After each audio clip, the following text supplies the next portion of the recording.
আমি 70 বছর ধরে এখানে আছি। আমার স্বামী হলো অক্ষম, যা কোনো কামাই করতে পারে না, কিছু না, ওই চায়ের দোকান করে কোনো রকম আমার জীবিকা নির্বাহ করে আমার বাসায়।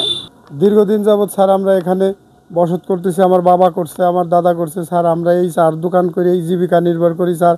আমাদের 5টা পেট কীভাবে চলবো স্যার? এই 1 মাস ধরে স্যার আমার বাড়ি চাল ডাল নাই, আমি এখন কিভাবে চলবো স্যার? এটা একটা ব্যবস্থা নেন।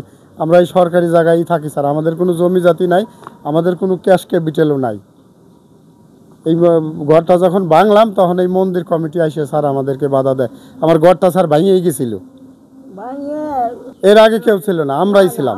আমার বাবা ছিল, তারপরে আমার দাদা ছিল, তারপরে এখন আমি করি স্যার। কত বছর হবে আপনারা ছিলেন এখানে? প্রায় 70 বছর, প্রায় 70 বছর স্যার। আমি 70 বছর ধরে এখানে আছি। আমার স্বামী হলো অক্ষম, যা কোনো কামাই করতে পারে না, কিছু না, ওই চায়ের দোকান করে কোনো রকম আমার জীবিকা নির্বাহ করে আমার বাসায়। তারপর মনে করেন তার প্যারালাইসিস হলো। 10-15 বছর আমি কত কষ্ট যে করছি আমার জীবনে, মানসিকতা তুলে ধরা যায় না, বুঝছেন স্যার? আপনাদের কাছে এইটুকু আমার অনুরোধ, আমি যাতে বাচ্চা নিয়ে আমি যাতে বাস করতে পারি, আমার একটা ব্যবস্থা করে দেন আপনারা। 2টে ছেলে নিয়ে আমি কিভাবে মানে বসবাস এখানে যাব? আমি 15 বছর যাবত এখানে আসছি। আমার এইখানে বিয়ে হয়েছে, এইখানে আমার সব 2টে বাচ্চা কাচ্চা হয়েছে। চায়ের দোকান আর আমি কটা রুটি মুটি মানে বানাই দিই, সেইটা দিয়ে আমাদের মানে পেটে ভাত জোটে। আর এইভাবে এসে আমাদের দোকানটা ভেঙে দিছে। তাহলে সরকারের কাছে আমার একটাই অনুমতি, মানে আবেদন, যে আমরা এখন কোথায় যাব? এই যে এইটুকু ছেলে পেলে নিয়ে আমরা এখন কি করব?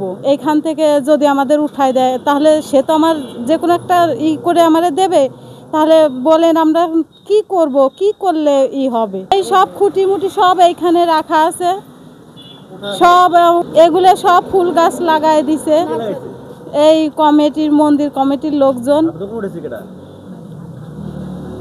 আমাদের ধরেন ঘরে চাল নাই, মানে আমাদের একই কথা, আমাদের ঘরে চাল ডাল কোনো কিচ্ছু নাই।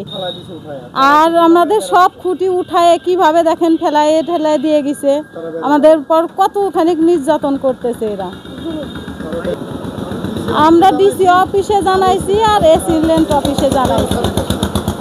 সহজমিনে দেখবে, দেখার পরে যাই হোক একটা কিছু বলবে। কিন্তু আমার কাছে সবার কাছে একটাই অনুরোধ, যে আমরা কি করব? আমরা কি কোনো অন্যায় করছি যে এর জন্য আমাদের এত বড় শাস্তি দিচ্ছে?